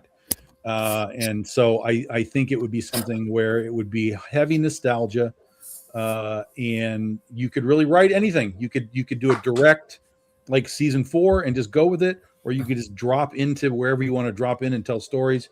You've got the Sleestack stories, you've got dinosaur stories, you've got anything you want. It's a wide open book, and those would be the 2 that I want, that I'm still chasing. I will forever chase. And then the only other thing is, why isn't Empowered an anime yet? Empowered needs to be turned into an anime. I'm not familiar with that. Adam Warren's manga book. Okay. Yeah. I've heard the name. Okay. I don't know much else from there. It is a ridiculous, wild superhero series that needs to be turned into an anime, and I think it would be a monumental hit, because tits. Hashtag tits. Hey, Calderon, you came back to your own show. What's up? What do you think? I'm back. What happened? Dude, you bounced. You want me to start over? I'll start over. You went black screen on us, dude. From the beginning. Start from the beginning. 7-second intro. There you go. If I were to do another property I wanted to bring in as a comic book, there was a Russian film called The Guardian, or The Guardians, and you could probably catch it on Tubi. Yes. Yeah. The Winter Soldier with the 2 big sights. Yeah, the big sights, a big giant bear, bear with a minigun, yeah, bear with a minigun, yeah. Yeah, and I just that's a thought good it was one. hilarious. I just thought, that might be a lot of fun to try to convert over into a real comic book. So. Okay, just that one, or you got anything else? There's another Russian film. I'm blanking on the friggin' name of it. It came out in the early 2000s, but I'm blanking on the name of it. But it's by the same director who did Wanted. Not familiar. I'm sorry. Yeah, but the movie Wanted. Yeah. So but he directed that film, but he also directed that other film. I'm just blanking on the name. He did 2 of them. And they were really interesting. There was just really weird and interesting movies. So done on a relatively low budget, but he did some pretty cool stuff with it. Okay, that's cool. I would love to turn Old Laser Gods Blast of the Appalachia. Which not Laser Blast, no. Old Gods of the Appalachia. It's a horror podcast. They are closing in on 100 episodes, and it takes place in the early 1900s across the Appalachia Trail, right? So the states that are that are on it, what are Kentucky, Tennessee, West Virginia, Arkansas. So the lower end of the Appalachia Trail, and what happens is a group of miners dig into a mountain that's there, and they release one of the old gods, right? The ones that were around before we had people. He starts to corrupt the town, and how that affects not just the coal mining industry, but also the railroad, which was emerging. And they ran a they ran a Kickstarter for an RPG game that raised over $2 million. So they kicked some fucking ass. That's crazy. Yeah, man. Yeah, man. And they go on tours. They do their live readings. Russian films, Day Watch and Night Watch. From those are the films I'm talking about. That I was. Yeah. Okay. My Day Watch and Night Watch. My wife likes those ones. Okay. Yeah, I prefer Baywatch. Baywatch is much better. Baywatch. Okay. Daylight was not bad. You didn't. That joke went right over your head. Yeah. The watches. I'll be ready. Yeah. Baywatch. Gotcha. And the other one I do is a video game, and I don't think it has ever been converted into anything other than a video game, and it is a very old Nintendo game. Tetris. Wait, No. That's also Russian. There you go. No, I do Rygar. I'm a mark for shield slingers, and Rygar was there. It's what if Conan had a shield on a rope, and that's what is this? Something I just found for Is you. this Jim. Mega Where Force? was this at? They never had to cheap. Unfortunately, this is old, as I have discovered. Oh, This stuff was made in Japan for the 40th anniversary a few years ago. that is beautiful, dude. So you might have to dig to find Really these actual beautiful. things. But they didn't have that thing. They didn't have that at all in the movie. They had that big. I don't know if it's that size, but they had the big van. They had the big van, right? But not this. It's just not that scale. This looked like a mobile command center. Oh my god! How much, babe? Forget the house. We're buying toys. You're gonna be real mad at me, babe. Well, oh my god, this is fucking cool. Was that for a game? No, it was just it's from what I saw, it was like some sort of a model set. So you've got to build it and put it together. But as it turns out, like I said, it was from a few years ago. There's your answer, bro. Hey, There's come And on. I don't know how you are not actively chasing this license. I don't know. I know. Look at it. It's so cool. Hi, who owns this? Who has the license? I don't know. Siri, who has It's the not- license? It's not you. Yeah. And you're the one. This is your laser blast. That's right. And you're not chasing it. There you go. And I don't understand. She's using your language. What did she say? I'm working here, baby. Gold spandex negative. It's a typo. That's an M. It's negative. It's a positive Negative. thing. Oh, that's going on a shirt, Ray. Negative. I like that. There it Negative. is. It'll be your face on a shellless turtle alien from Oh my Laser god. Blast. Oh, With negative. Oh, that's a t-shirt. It's Yeah. a definition t-shirt. Negative. The extreme opposite of negative. I love it. I love it. It'll get you half the funds to get that license. So then we can, if we get the laser blast, IP, then we can combine it with Crossover? Mega Force. We do a crossover, right? Jay, Yeah. Jay, Yeah. I have the copyright holder for you. Ooh. Send me in a private chat. I can't have anybody jumping on this. Okay, send it to me in a private chat. You're reminding me of Homer Simpson. No, that trampoline's mine. No, because I typed it in. Who has the rights to the Megaforce? I have the copyright holder for you. Toho Tower Japan, Golden Harvest, North Shore Investments Ltd. Oh. I mean, you wanted it not to say, and then you just read it off on screen. Yeah, that's probably not the ones that Tom got. Anybody could look that what I just looked up. Tom has the inside track. No, he probably used the same system he used to track it down. I doubt it because I got Bing. Nobody has Bing. Bing. Wow. Tom, without the button in front of it. Yeah, Tom, you got a question? No, I guess not. I didn't think so. I was thinking about questions today, but you saw the energy I came in with, so I wasn't able to put anything. I had too much in my brain today. It was a lot of stuff going on in my head today, so I wasn't able to focus anything.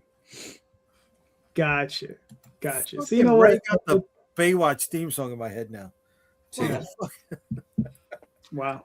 Laser Blast is with Full Moon Studios. Yeah, we know that one. Yeah. So let's go with a softball question, right? Like, you know, I've asked this question. I don't know. So Tom and Jay, sorry, but you know, we have guests, so that's all I'm concerned about. All right, hurry up. We got 15 minutes. Let's go. Cut to the chase. Right. How do I kill it? How do you kill who? The Hellboy movie. No, it's nothing about Hellboy. The copyright holder? Yes. That would be Mike Mignola. But all right. So if you had the choice to get a cover artist, give me your second choice. Who would be your second choice for a new cover artist? Good call. Who would you pick? So let's start with Brian. Jeez. I live under a rock, okay? But you know what? The cover artist second, I have to really what's his name? I'm blanking on the name. What comic did he did covers for Water Wars. What's his name? Water Wars from no. I like the creator a lot too. Why am I blanking on his name? So see, this is what happens. I live under a rock. There you go. You're typing it in. Fantastic. I'm looking up Water Wars comic. I see it now. The 2028 one? Yeah, I mean... Water Wars 2028? There's a couple. Yeah, I mean, yeah, it'd be that one. Oh, I know who you're talking about. Yeah. Tim Fling's books? Tim! Yeah. Yes. Oh, Earthlock Studios. I love that guy. Yeah. His cover artist, Erwin Arosa, I think. Arosa, yes. Anybody heard from Tim? Is he okay? Yeah, he's back around. He's back around, yeah. I hope that he's one of the creators I hope to talk with again someday. I used to watch the show often. But like, yeah, I mean, but if I'm being honest, you know, Erwin would be like my first choice. So who my second choice would be, I'd have to think about that. Like I said, I live under a rock, and I'm in my world. It's hard for me to think of names and whatnot. Brian used to watch my show too. I don't see Brian in the comments of my show anymore.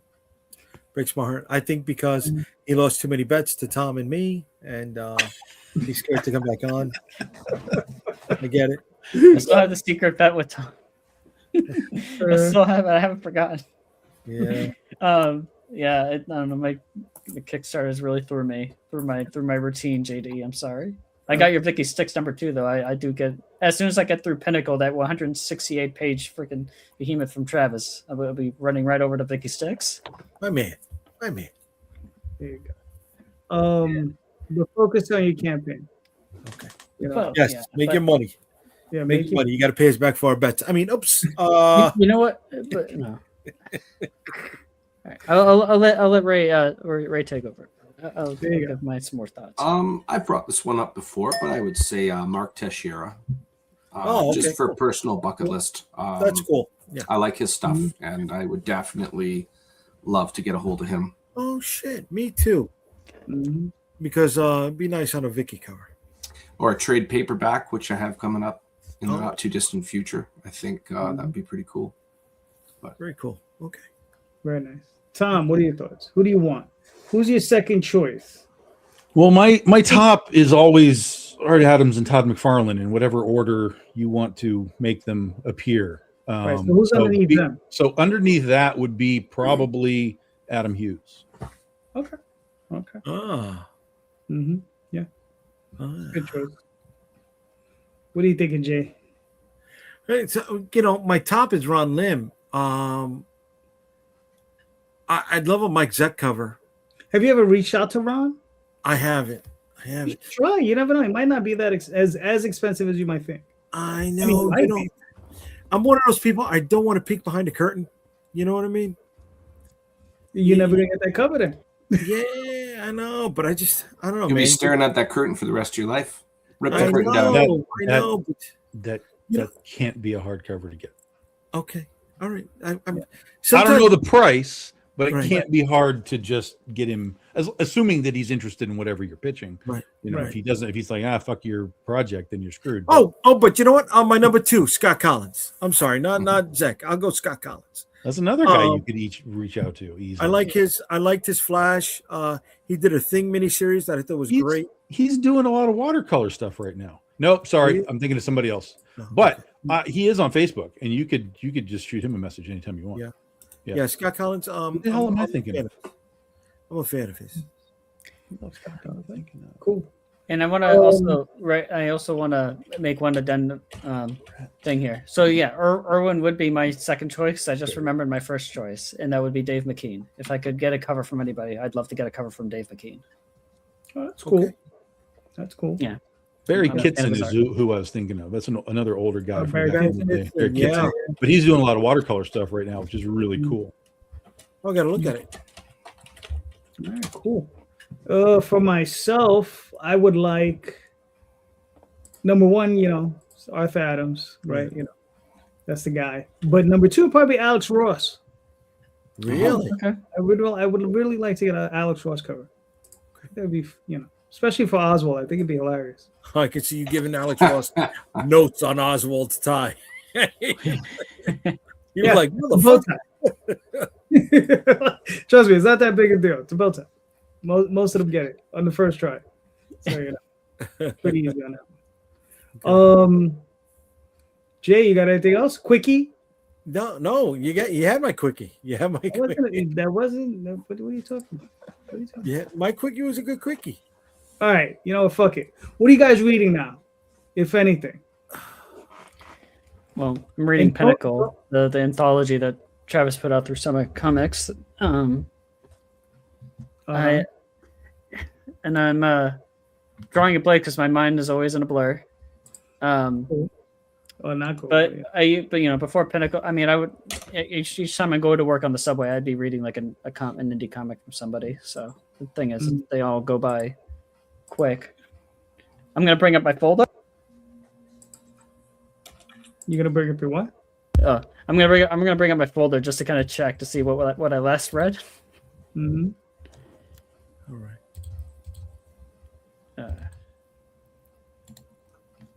Oh shoot! A big one that I read recently that I became a huge fan of, Jessica Mason's Mary Shelley's School for Monsters. I love that. That would also be to go back to the other question. That would be something I would love to see as a TV show.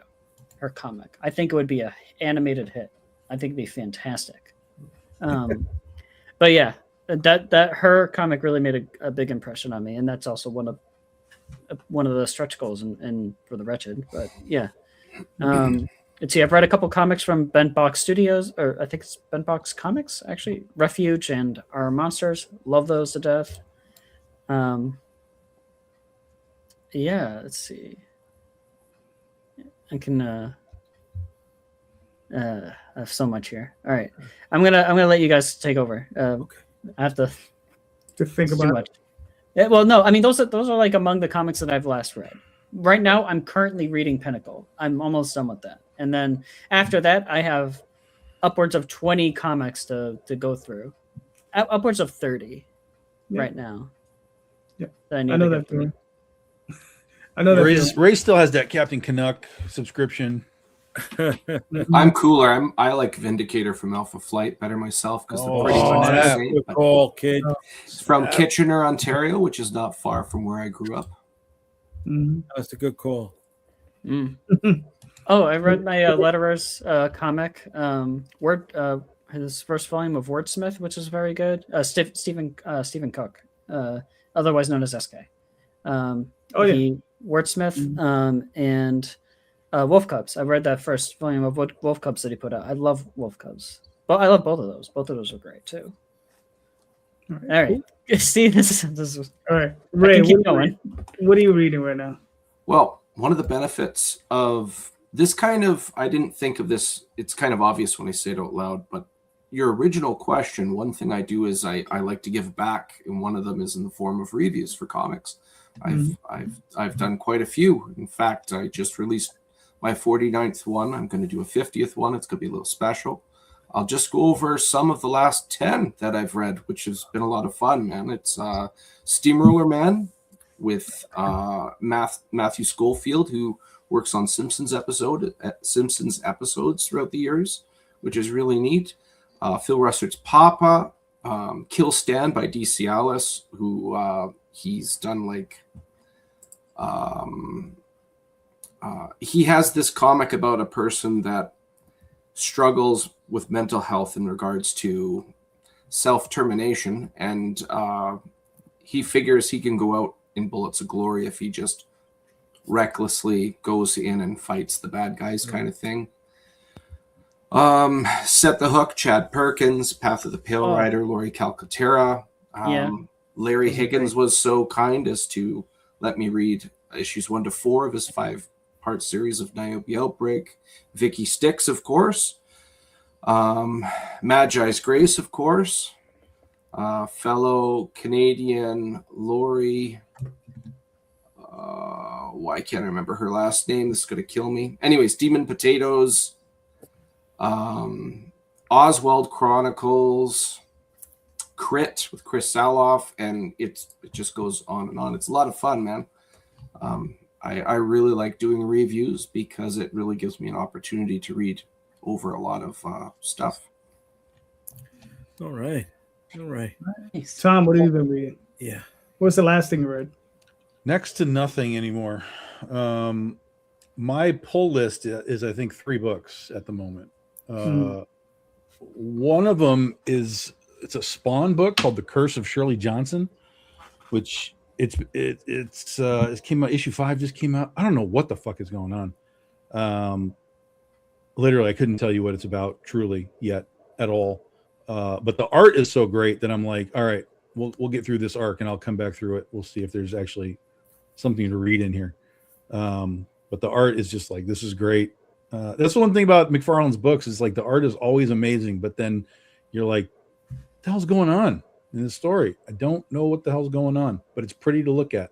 It's like Gunslinger Spawn. It had all that Brett Booth stuff at the beginning of the series. I'm like, that's so great to look at, but I don't know what the hell's going on. I have Thundar on my list, but it's going off. 3rd issue came out. I am bored out of my mind. The only one, the surprise one to me is I took a flyer on, there's a new Black Cat series that's running. I just took a flyer on it because I was like, all right, art's kind of fun. It looks like a comic book used to be. So I took a flyer on it. I was like, yeah, this is pretty good. I got through the first 5 issues and I was like, yeah, this actually has held on. And then that 5th issue just went right off a cliff. And I was like, well, I'm going to give you one more. And then number 6 brought it back. So I was like, okay, fine. You had an off issue. That's good. So Black Cat has been fun. If you just want like a fun superhero series that's not like mixed up in like all these world-ending event nonsense stuff, it's just here's a character living their life as a superhero / villain. It's actually really good. And then Battle Beast. I've been really liking Battle Beast. That's been, and I mean that's half of that is just Ryan Otley doing what Ryan Otley does. God damn, drive me crazy what that guy does. But it's also like inspiration too, because it's like I want that. That's what I want. And so I'm sorry, artists, but like I need a level of something here, you know, as I'm doing these books. You've got to bring me more than just square to square to square to square anymore. We gotta punch up the visuals, and you know, that's kind of part of where I am for like next year, is trying to figure out like who are these artists that can push the envelope out of, you know, the normal realm. And when I can say, don't do it like Ryan, but I want you to be inspired by Ryan. I want you to be inspired by McFarlane. I want you to be inspired by Brett Booth and the way that they do things alternatively than just square, square, square, square. 9 panels. Fuck the Watchmen. I don't give a damn about all that stuff. You know, make it interesting. I want to look at it. It's got to be exciting. Yeah, make it interesting. I know. Yeah. Mm-hmm. Yeah. All right, Jay, what are your thoughts? What are you reading? So I got Wrestle Heist right now. It's almost over. Exquisite Corpses. It's almost over. And Battle Beast. I like Battle Beast where it's at. Yeah, that's where I'm at. All right, cool. I'm currently reading a book called The Bright Sword by Lev Grossman. He's the author who did the Editions, the 3 books of the Edition series, which a TV show is based on. So, and that's like a book. So, but for comics, I'm reading Rat King. I'm reading God, what is it? It's by D. Fish and her partner. It's the giant giantess, some giant superhero book. It's a lot of fun, beautifully illustrated, but it's a lot of fun. I'm also reading Atomic Robo and Perhapanauts. So that's what I'm reading currently. So all right, so gentlemen, look, we made it to hour 2. Let's wrap this up. So Brian, where can we find you and your work, sir? Well, you know, I have a link tree right there underneath my name in the video. If you go to look at Linktree for Fractured Heart Productions, you'll be able to see a bunch of links, including one to my Kickstarter, one to a free 40-page preview of The Wretched on Global Comics, and various links to my social medias. So where you can kind of follow me to get more, you know, information and stuff about what's going on. Very good. So, yeah. All right, cool. Ray. You can find the Madcaps Facebook page. You can also find me on Facebook as DM Ray. You can also find me on Instagram as Raymond the DM. Most importantly, check out my Kickstarter, 12 Days to Go. The entire series, mini-series rather, of the Madcaps, 3 issues all together. One last thing I didn't say earlier about that Kickstarter page is there is a special edition trilogy. All new covers for all 3 issues. When you put them together, it makes this lovely image in the background. Go and check it out. Cool. Tom, where can we find you and your work, sir? BigDogInc.com. Go get your books. And Kickstarter, May 22nd, we will be launching the final issue of Goth Day. Cool. Jay, where can we find you and your work? Comics.com. You can find all my social media links on the website. Friday nights with these guys. Comic Book Streamland. All right, cool. You find Facebook, Twitter, Instagram, you know, all those different places. Currently on Kickstarter with The Oswald Chronicles, Magi's Grace, at least for the next 24 hours, and Adventure Finders by Rod Espinosa. So go check them out. Thank you so much, everyone. And just remember, please check out the show notes. In the show notes are the links to all of these people's books. All of these great creators are creating fantastic books. They're all impassioned creators. So please click on those links. Buy those books because they're awesome books. And just remember, everyone, read more indie comics, especially ours. Have a good night, everyone. Thank you. Hi, everybody. Take care, everybody.